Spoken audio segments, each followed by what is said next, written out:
How to set up a recurring investment in Acorns. Hi everyone, I'm here to assist you today. Without any delay, let's jump right in.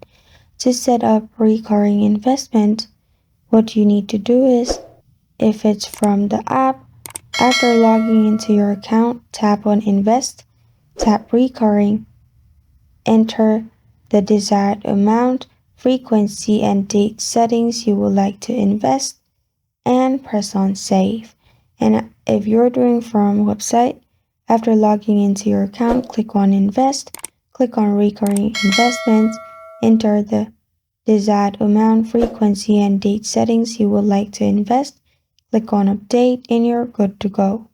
And after you do this, you will set up recurring investment.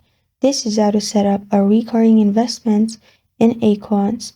Thank you for joining me today. If this video helps you out, please leave a like and subscribe for more. Got a question or want to suggest a topic? Comment below. Thank you for watching.